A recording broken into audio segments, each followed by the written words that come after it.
Free energy now. Imagine a world in which each home has its own power generator that obtains its energy in such a way that no fuel has to be added. Imagine every vehicle being able to run without ever stopping for fuel. Imagine each appliance having its own power source that never has to be recharged. That is the world of the future. Join with us now as we track our progress towards such a world. Welcome to the show. I'm your host, Sterling Allen. You can join us online at freeenergyquest.com. We're joined today, September 16, 2014, by Thomas Vojtisek to tell us about a new university he attended called Maharishi University in Fairfield, Iowa, established 10 years ago, specializing in sustainable growing, energy, building consciousness, health, etc. He's actually there in the premises now. I interviewed Josh on this program on August 14th, talking about his website, thenewenergyindustry.com, which features MagRav technology using magnetic and gravitational fields as means of lift, drive, and energy generation. He mentioned the university during that interview, and it piqued my interest, so I asked him to do an interview just about that, which is what we're on today's show to do. Josh, welcome back to the show. Greetings, Sterling. Thanks for having me. I hope I'm not sounding like I'm in an echo chamber like I was last time. It's a little bit echoey, not as in echo, but it sounds like in a resonant chamber. Got a little bit of reverb going on, like you're in the hallway or a stairwell or something like that. You're going to have to get those cushions on your walls. Yeah, the sound foam on the walls. That'll do it. Yeah. Or get some books. Hey, give us kind of an overview of this university, Maharishi University, aptly named for what it's about. Sure. Well, how about before I tell you about the university itself, I'll tell you about my journey of how I actually ended up there, because that'll kind of allude as to what kind of university it is. Okay. So I spent 4 years in the United States Marine Corps, and when I got out of the Marine Corps in 2008, during the great economic recession, so I wanted to understand business economics and accounting to, try to do my part in service with the economic recession. I wanted to educate myself. But anyway, regardless of that, I was going to school at Albany University in New York for business, all at the same time with a fascinating curiosity about consciousness, about meditation, about metaphysical energy as well as physical energy. And one movie in particular that I would watch every now and again just because of my curiosity on the topic was the movie What the Bleep Do We Know? Are you familiar with that movie, Yep. Sterling? Excellent movie. It's similar to the Thrive movement movie, and it's also similar to one other one. What's it called? The Secret? I like to compare The it to The Secret. Yeah. Yeah, exactly. So that movie, What the Bleep Do We Know? I'm actually probably embarrassed to mention how many times I've actually watched it because there's so much content that I would just put it in and listen to it while I would do other things. But anyway, there was this one individual who is interviewed in that movie, What the Bleep Do We Know? And his name is John Hagelin. He's a quantum physicist, and he talks all about consciousness and our connection to it and it being the source of all manifest reality and how consciousness can affect our material world and all sorts of fascinating stuff. And I ultimately ended up Googling his name, John Hagelin, just to learn more about the topic, and found that he was a professor of physics and cosmology at the university MUM, also known as Maharishi University of Management. So that's actually how I found the school, was through consciousness and quantum physics. And then what actually enticed me to uproot myself from the degree program I was pursuing in business and economics, I uprooted myself from that and ended up going to MUM to study sustainable living. They still have a very intense, elaborate, sustainable living bachelor's degree program, and they've actually just expanded and opened up a master's in sustainable living program, which at some point in the near future I may consider taking that master's course, but I have a bunch of other projects on my plate right now, so we'll see. My main project, as you mentioned, is the New Energy Industry. You can find it at thenewenergyindustry.com. I'm debating on whether or not I want to elaborate more on the new energy industry or about the university. How about you ask me a question, Sterling? Well, let's just a little bit on the new energy industry. I've given them the date, August 14th of that interview, so they can refer back to that. And then they can, but give us just a quick overview of that work. Yeah, I mean, essentially this project birthed from a dream I had 6 or 7 years ago. It was a dream of a device that never stopped moving, a device that was able to power itself. I woke up from this dream just like fascinated because I had never really conceived of that concept before. I'd never heard of it. I've never seen it. A device that never stops moving. So I told my father, who's an electrician, about my dream, and he said, that's impossible. That's a perpetual motion machine. There's no such thing as a device that never stops moving. But like my intuitive self inside of me couldn't believe that, because we live on a planet that never stops spinning and rotating around our solar system, which never stops spinning within our Milky Way galaxy that spins for billions and trillions of years. And we're made of atoms that never stop spinning. So the notion of it being impossible, the notion I have to stop you on that. Yes. I have never heard those words put together like that before, and that is brilliant. I want to congratulate you on articulating that, because that really Thanks. I appreciate that. Yeah, it really tells what's going on. I mean, why should we have a hard time with this idea of energy from the universe when we are living on samples of it, and it's right in front of us? Every level of creation, we can observe it. That's the beauty of it. But yet at the same time, our scientific laws of the universe say that it's impossible, which kind of alludes to the fact, I mean, if we're observing something that is kind of impossible within our laws of physics, then perhaps our laws of physics aren't laws. Perhaps they're principles, guidelines. So getting more specific into the new energy industry, this project, the new energy industry is creating awareness about the next global energy revolution. And the next global energy revolution will be on the dissemination of MAGRAV technology, magnetic and gravitational field technology. We're using magnetic and gravitational fields for unlimited clean energy generation to power our computers, our cell phones, our refrigerators, our ACs, as well as to clean water all around the planet, as well as a new means of transportation. Rather than, for example, we currently use combustion technology for transportation, energy generation, as well as space exploration. We have rocket ships that send satellites and astronauts into space, which is combustion technology. With MAGRAV technology, we're tapping into magnetic and gravitational fields to push and pull ourselves on and off the planet, rather than using combustion to try to escape the Earth's gravitational field. I do want to interject here a little bit of what I would consider a correction, and I think we talked about this in our last interview, that from my vantage point in covering this stuff for 12 years, every waking hour, totally immersed in this, there are 25 genres of conventional free energy, solar, wind, geothermal, tide, and there are 25 genres of unconventional. And what you're describing as MAGRAV might overlap several of those, but it's not a tautology of including all of them.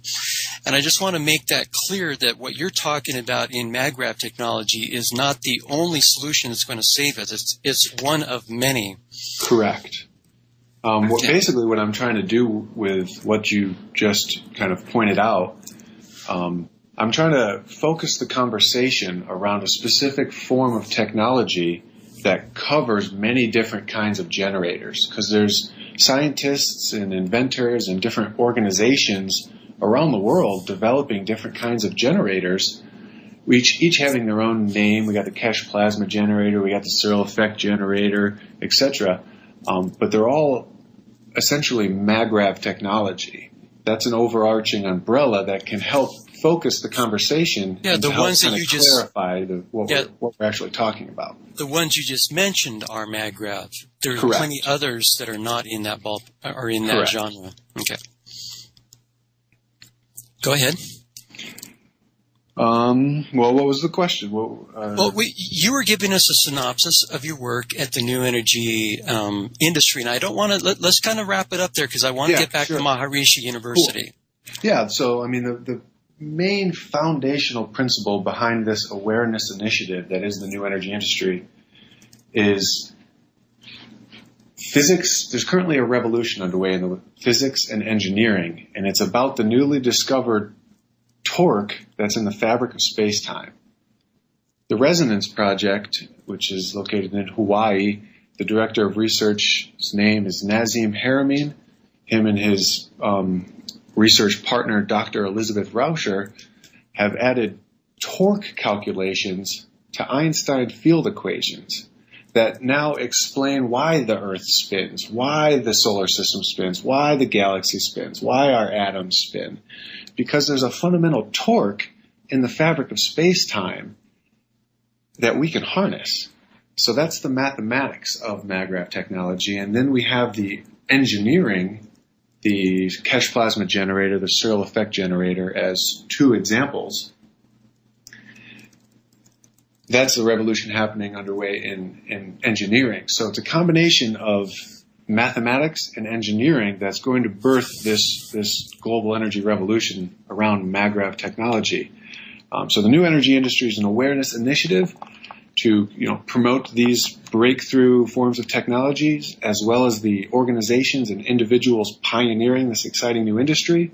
And if you or if any of the listeners would like to help empower this project, I've sculpted a founder's coin for the new energy industry in tribute to Nikola Tesla.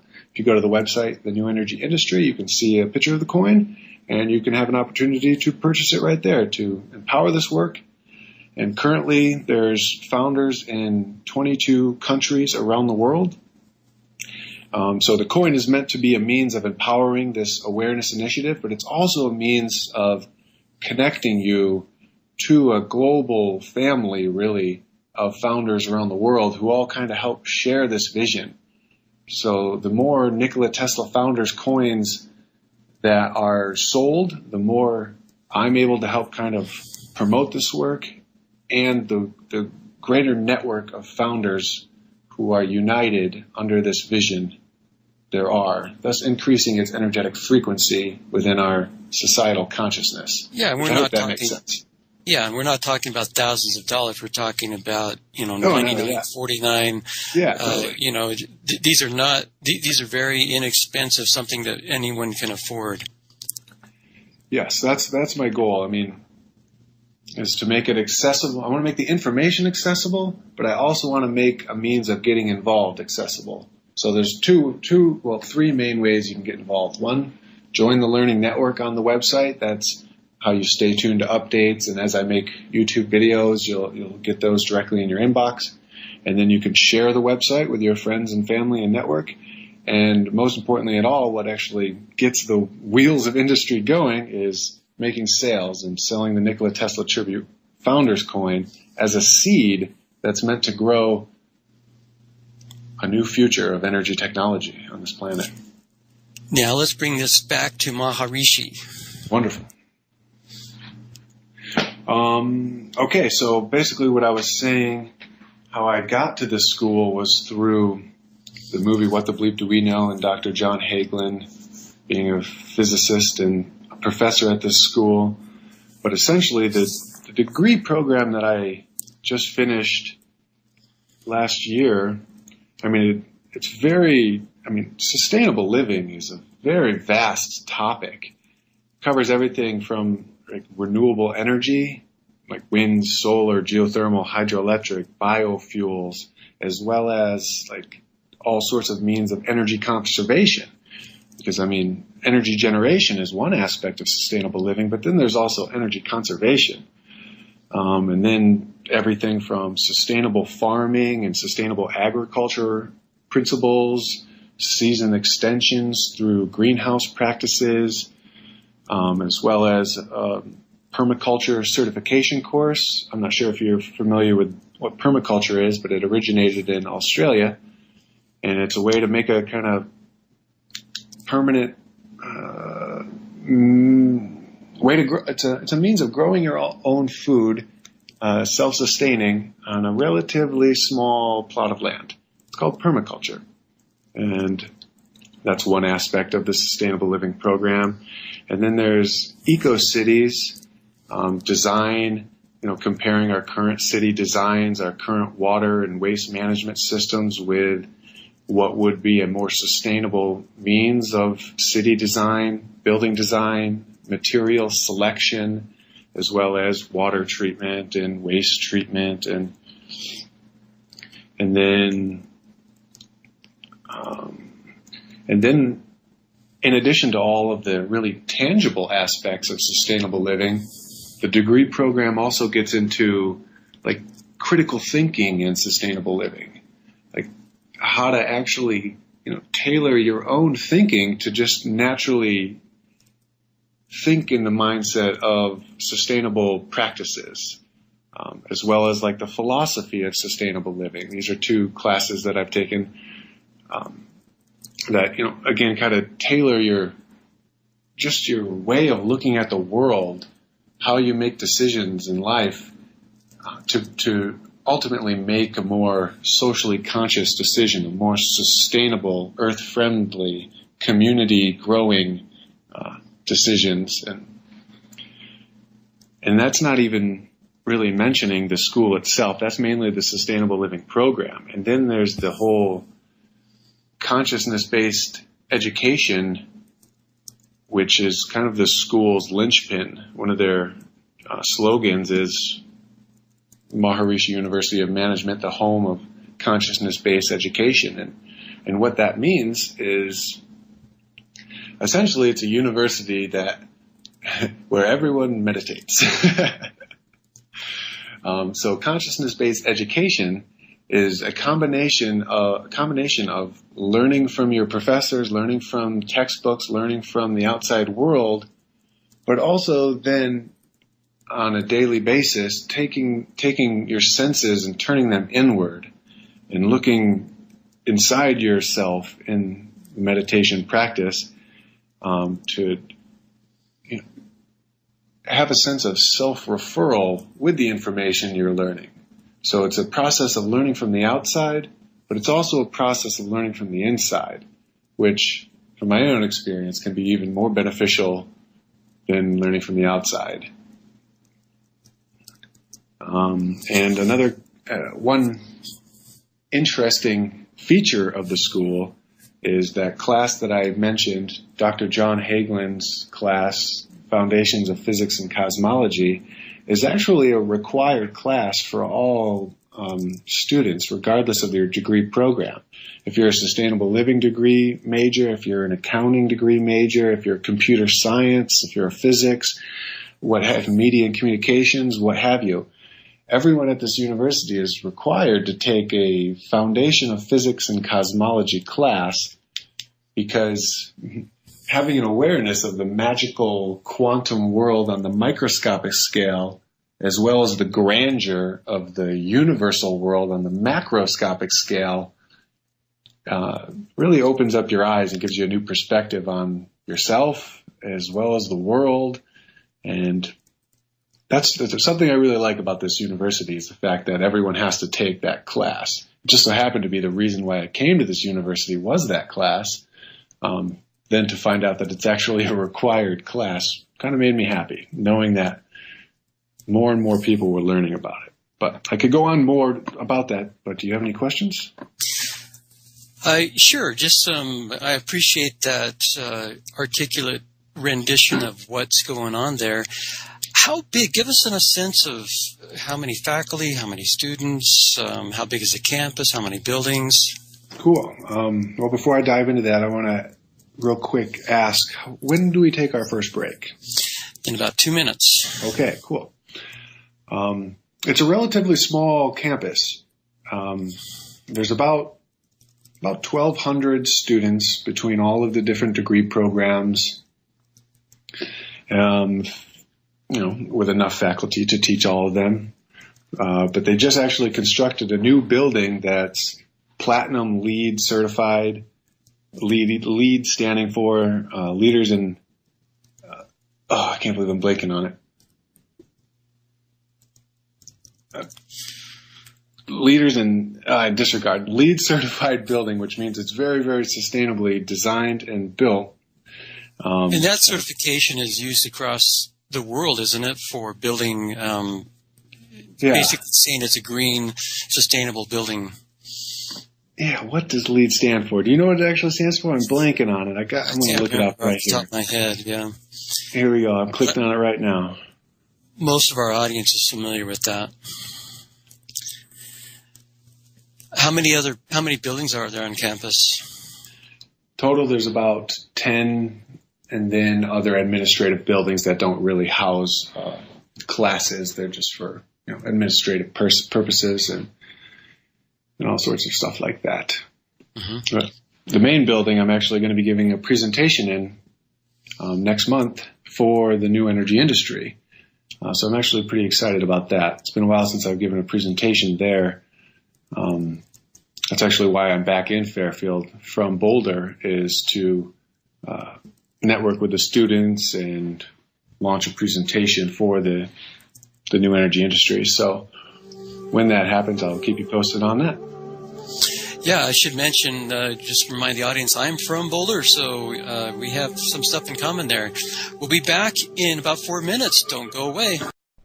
Known worldwide as the most consistently fascinating, informative, and unique program on radio, the Jeff Rense program can be yours to listen to anytime, anywhere, whenever you want to hear it. For pennies a day, our subscribers can download any of Jeff's thousands of programs featuring a treasury of newsmakers, researchers, eyewitnesses, and incredible subjects, all in MP3 commercial-free, crystal-clear 56-bit digital sound, and take these often unforgettable programs with them wherever they go. As a subscriber, you can also listen live at airtime, online, anywhere in the world, or browse through our archives of over 6,000 hours of legendary broadcasts. Subscribe now by taking the link at the top of Rense.com and enrich your mind with the most unique panorama of vital information and the best independent, honest journalism in radio. Look for the Subscribe Now link on Rense.com and give yourself the knowledge you need for these unprecedented times.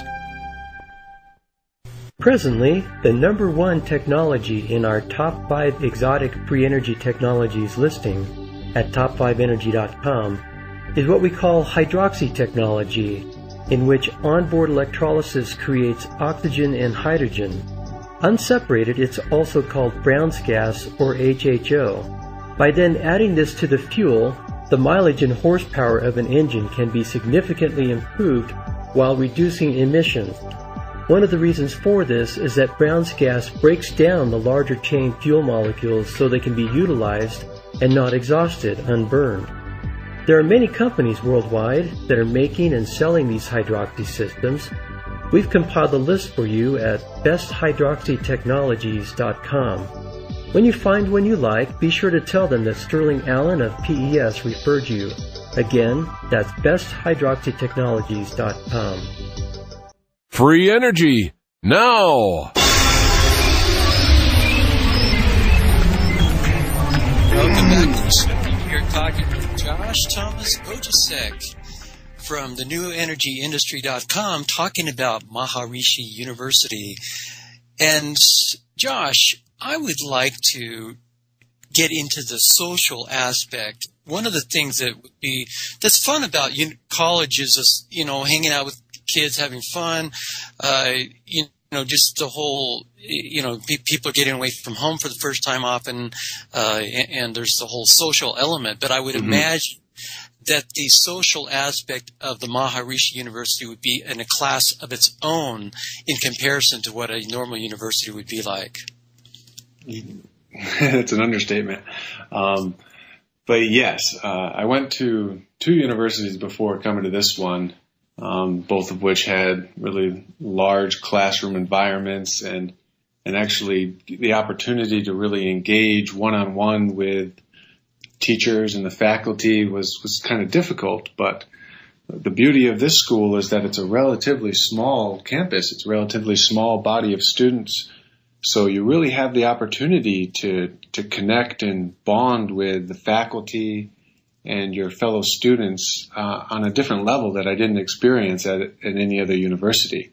I can really only compare this concept to, like, when people ask me, what was your most memorable part of being in the Marine Corps? What was your best part about being in the Marine Corps? What have you? The first thing that always comes to me is the camaraderie I had with the men and women that I served with, the friends that I made, the camaraderie that was built. And really the same is true here at this university. It's such a tight-knit group of people who, already are inclined to be socially conscious, to be inclined to meditate, to where, like, if you were at a normal, like when I was going to Albany University, I never once had a conversation about meditation with anybody, or about consciousness or about sustainable living, what have you. But that's like lunch and dinner conversation on a daily basis here. So it's a whole new kind of, not new, but different kind of breed of people that this university attracts. It attracts very socially conscious people, but it also breeds socially conscious people, as well as, like, it's not really much of a party school, where you think of a college where the student bodies, would like to go to parties.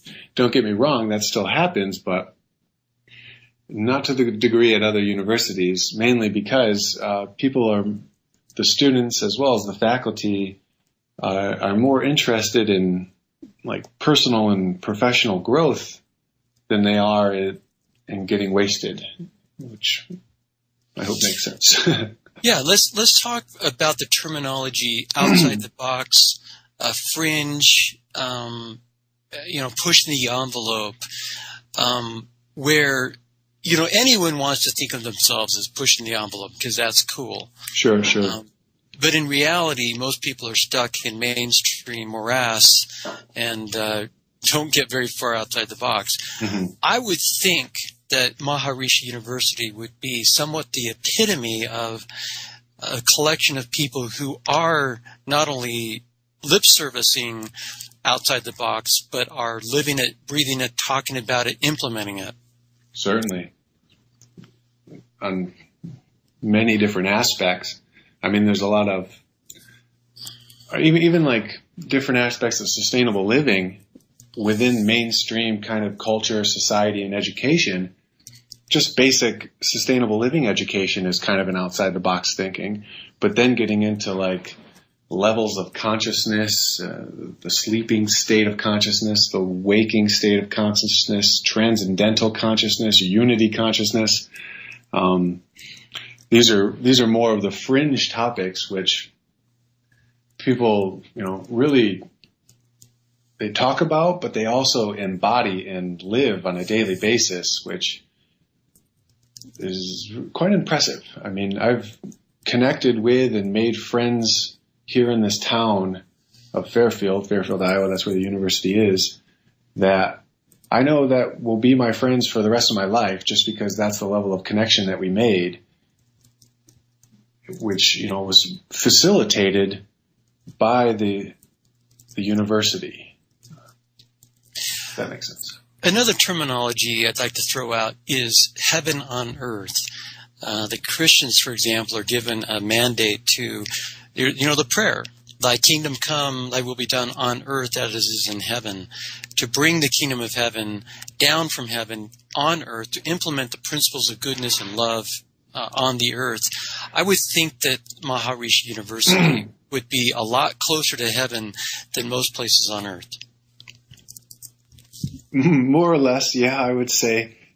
Just for like at the, we'll call it a level of consciousness, and like what people choose to think about on a daily basis and how they choose to interact with other people, and the level of friendliness and the level of support that this university and this community, embodies.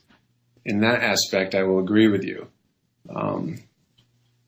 There's some hesitation there. Where's that coming from? Well, I was just trying to, like, multiple thoughts were coming at me on where to take that question, so they all just kind of crashed into each other. Okay. Yeah, we'll go ahead and elaborate a little more on that. Okay. With regards to Heaven on Earth and Maharishi University. Yeah. It's an important concept, so I want to gather my thoughts for a second.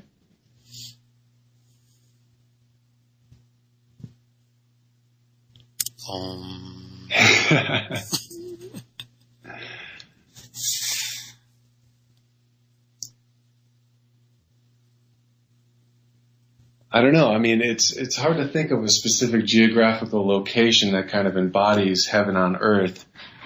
I kind of think of it more of like a specific level of consciousness that embodies heaven on earth. The reason I say that is because I've had instances in my life where it's hung out with like-minded people, and it has been like heaven on earth. It's been amazing. The love, the compassion, the sharing, the chipping in on task, and doing everything with a smile, and the greetings and the hugs and the conversation. It's just like heaven on earth. And I've had that experience here in my parents' home with what we called a School of Friends event, where we had people over for 3 days, and it was awesome. And I would imagine it wasn't quite to that level there at Maharishi University, but I would imagine it was a lot closer to that than most universities would be. Sure, yeah, that's absolutely true. And, I guess the only real hesitation that I would have in agreeing with that is it is a small community, and it's surrounded by corn in the middle of Iowa, so you can get jaded from time to time and desire to leave, which I just left. Don't go away. We come back in 4 minutes. See you in a minute.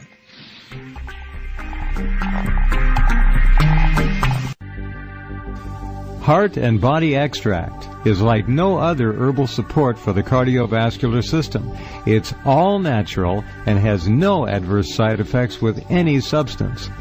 Above all, Heart and Body Extract was formulated to keep your arteries clean and clear, to promote healthy circulation, and to assist with healthy blood pressure levels.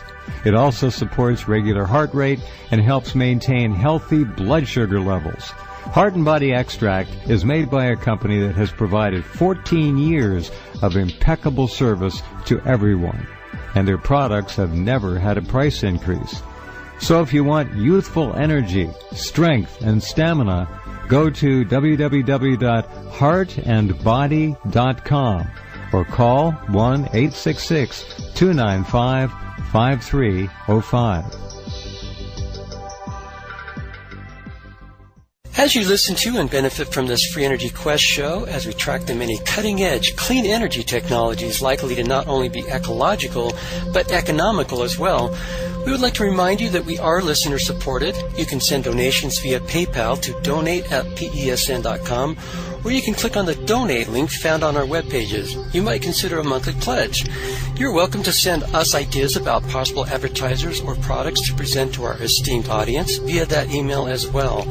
Because we spend so much time doing the news, we don't spend quite as much time as we should looking for advertisers and items we can sell in our store, a process that can be quite time-consuming. So presently we depend on your donations to help keep us afloat. With your assistance, we can help transform this planet from a scarcity slave mentality to an abundance creator mentality with exotic free energy technologies bringing power and freedom to the people. Again, that email address is donate@pesn.com. Free energy, now!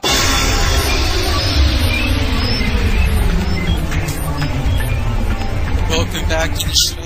We're talking with Thomas Vojtisek, and we were talking about how close to heaven on earth it might be in Maharishi University compared to other places or other campuses in comparison. Mm-hmm. And you were saying, being out there in the middle of the cornfields is not necessarily heaven on earth, but I would argue that you can find that heaven-like state anywhere, anytime, and that's one of the points of meditation, is to be able to do that. Exactly. That's kind of what I was alluding to when I said that I don't really see heaven on earth as a geographical location. It's more of a state of consciousness that you live in.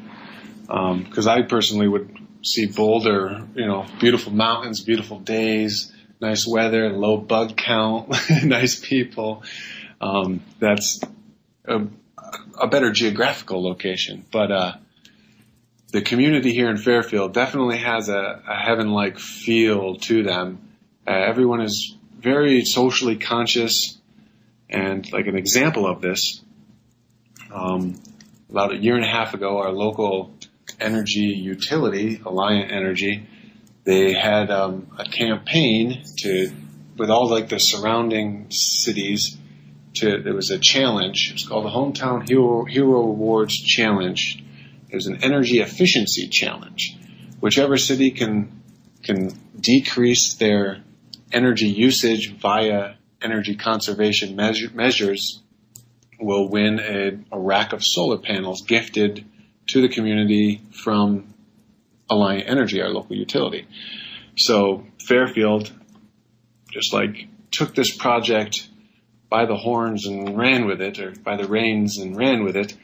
And the objective was to lower energy usage by 3%. Anyway, the city of Fairfield far exceeded that and lowered the energy usage by as much as 8%, blowing the other towns out of the water. And then since then, the solar panels that were gifted to the community have been installed on our local public library. Local solar panel installation company is Ideal Energy. Founder Troy Van Beek, who is also a graduate of Maharishi University of Management Sustainable Living Program. He graduated and then started Ideal Energy installing solar panels. He's also a veteran as well. He spent, I believe, 8 to 12 years as a Navy SEAL, something like that. When you compare it to Boulder, I know very much what you're talking about, and I can tell you that Boulder, compared to other cities in the world, is one of the most conscious cities on the planet. And you're saying that Fairfield is much more than Boulder. Well, there's a lot of people in Boulder, and there's a good number of people here in Fairfield. So just on a per capita level, they're both really impressive. But, I mean, even as much as city design in Boulder, I was so impressed by how accessible it is to ride your bicycle around. They got trails, they got bike lanes on every road. That is a very socially conscious, mindful decision that the city planners needed to make. And they made that decision a while ago, while other cities around the world and even around the country are not even considering designing. They were doing that when I was a kid 40 years ago. Yeah, so that just kind of attests to the socially conscious mindfulness of the community. Let's now talk about what a daily, what it's like on a day-to-day basis on campus. Yeah, that's actually a good question. One real unique aspect of this university is that the classes are on what is known as the block system. Normal universities throughout a semester, you have, say, 4 classes throughout a semester, and throughout the week you go to whatever class at whatever time for the whole semester. But the block system is different in that you only take one class at a time, and it's 1 month at a time. So the first month you take class A, the next month you take the next class, the next month you take the next class. And after four months, you finished a semester's worth of class. But it's referred to as the block system. And it really allows you to dive into the information on a daily basis. Some people really like the block system because, they only have to focus on one thing, and they're really able to dive into the information. Other people don't really like the block system. Me, I'm in the middle. I like it, but I also don't like it. I like it because, you get to focus on only one thing and really dive into it. But I'm also the kind of individual that's inclined to want to think about many different things. And, if I'm working on one thing and I stop working on that and I start working on another thing, it's almost as though I'm taking a break from that one thing, which helps me, internalize that information. So there's pros and cons to it. Maybe not as much cross-fertilization of ideas and concepts that you would get if you have multiple classes at the same time. Yeah, that's a good way of saying it, cross-fertilization, cross-pollination of ideas and concepts. Do you see yourself becoming part of Maharishi University faculty? Not particularly. Mainly because, my heart, my passion, my drive is really focused on pursuing and advocating and helping other people to realize advanced energy technologies. I'm trying to push that. It's an awareness issue. The new energy industry is creating awareness for the next global energy revolution. And I can't really explain why I'm so passionate about doing that, but, I wake up thinking about it on a daily basis, and I'm willing to do the work required in order to, develop a career in this new industry. So that's really where my heart is. So I can't really see myself becoming a faculty. I would be more ambitious to be an adjunct professor or a guest speaker. Mm-hmm. Yeah, there's a saying, those who can't do, teach. I plead the fifth. Yeah. Well, very good. We've got just a couple minutes left. There's some other areas that maybe you want to go into that we've not touched yet. Yeah, I'll just kind of tie it back to the current project I'm working on, the new energy industry. I launched the project on July 10th, Nikola Tesla's 158th birthday, mainly because this whole project, this whole initiative is in tribute to Nikola Tesla, mainly because he was the first scientist and inventor to present a system that had the potential to render combustion technology obsolete. Like the economic, interests at the time did not want combustion technology, i.e. coal or oil, to become obsolete. So Nikola Tesla was somewhat erased from the history books.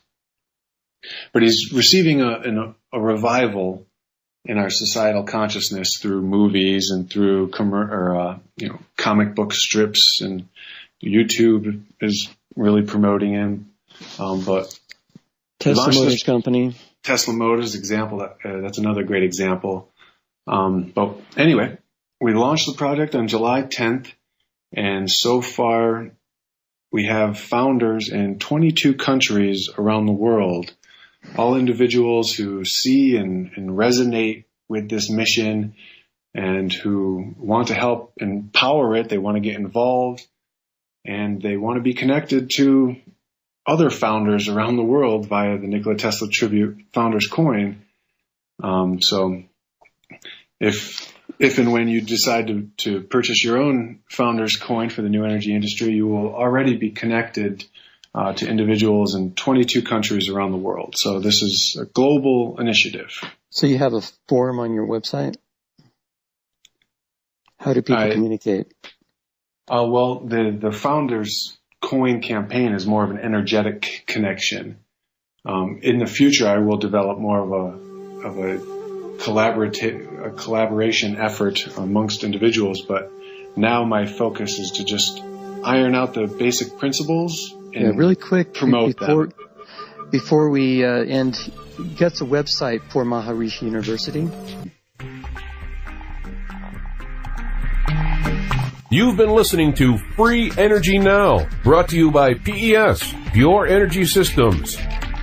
You may access past archives and upcoming show info at freeenergynow.net and join us for our daily news at freeenergynews.com. We invite you to see our directory of energy technologies at peswiki.com. That's peswiki.com. PES, the Pure Energy Systems Information Network.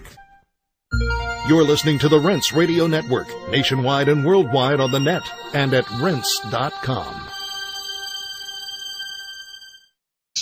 Elaborate sustainable living bachelor's degree program, and they've actually just expanded and opened up a master's in sustainable living program, which at some point in the near future I may consider taking that master's course, but I have a bunch of other projects on my plate right now, so we'll see. My main project, as you mentioned, is the New Energy Industry. You can find it at thenewenergyindustry.com. I'm debating on whether or not I want to elaborate more on the new energy industry or about the university. How about you ask me a question, Sterling? Let's just a little bit on the new energy industry. I've given them the date, August 14th, of that interview, so they can refer back to that. And then they can, but give us just a quick overview of that work. Yeah, I mean, essentially this project birthed from a dream I had 6 or 7 years ago. It was a dream of a device that never stopped moving, a device that was able to power itself. I woke up from this dream just like fascinated because I had never really conceived of that concept before. I'd never heard of it. I've never seen it. That I would just put it in and listen to it while I would do other things. But anyway, there was this one individual who is interviewed in that movie, What the Bleep Do We Know? And his name is John Hagelin. He's a quantum physicist, and he talks all about consciousness and our connection to it, and it being the source of all manifest reality, and how consciousness can affect our material world, and all sorts of fascinating stuff. And I ultimately ended up Googling his name, John Hagelin, just to learn more about the topic, and found that he was a professor of physics and cosmology at the university MUM, also known as Maharishi University of Management. So that's actually how I found the school, was through consciousness and quantum physics. And then what actually enticed me to uproot myself from the degree program I was pursuing in business and economics, I uprooted myself from that and ended up going to MUM to study sustainable living. They still have a very intense. So I spent 4 years in the United States Marine Corps, and when I got out of the Marine Corps in 2008 during the great economic recession, so I wanted to understand business economics and accounting to, try to do my part in service with the economic recession. I wanted to educate myself. But anyway, regardless of that, I was going to school at Albany University in New York for business, all at the same time with a fascinating curiosity about consciousness, about meditation, about metaphysical energy as well as physical energy. And one movie in particular that I would watch every now and again just because of my curiosity on the topic was the movie What the Bleep Do We Know? Are you familiar with that movie, Yep. Sterling? Excellent movie. It's similar to the Thrive movement movie, and it's also similar to one other one. What's it called? The Secret? I like to compare it to The Secret. Yeah. Yeah, exactly. So that movie, What the Bleep Do We Know? I'm actually probably embarrassed to mention how many times I've actually watched it because there's so much content. Free Energy Now. Imagine a world in which each home has its own power generator that obtains its energy in such a way that no fuel has to be added. Imagine every vehicle being able to run without ever stopping for fuel. Imagine each appliance having its own power source that never has to be recharged. That is the world of the future. Join with us now as we track our progress towards such a world. Welcome to the show. I'm your host, Sterling Allen. You can join us online at freeenergyquest.com. We're joined today, September 16, 2014, by Josh Thomas Vojtisek to tell us about a new university he attended called Maharishi University in Fairfield, Iowa, established 10 years ago, specializing in sustainable growing, energy, building consciousness, health, etc. He's actually there in the premises now. I interviewed Josh on this program on August 14th, talking about his website, thenewenergyindustry.com, which features MagRav technology using magnetic and gravitational fields as means of lift, drive, and energy generation.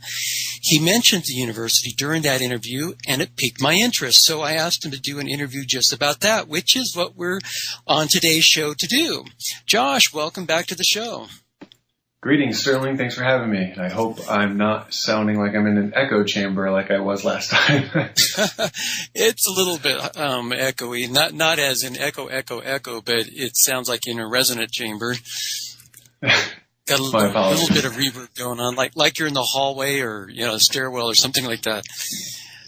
You're going to have to get those cushions on your walls. Yeah, the sound foam on the walls. That'll do it. Yeah. Or get some books. Hey, give us kind of an overview of this university, Maharishi University, aptly named for what it's about. Sure. Well, how about before I tell you about the university itself, I'll tell you about my journey of how I actually ended up there, because that'll kind of allude as to what kind of university it is. Okay.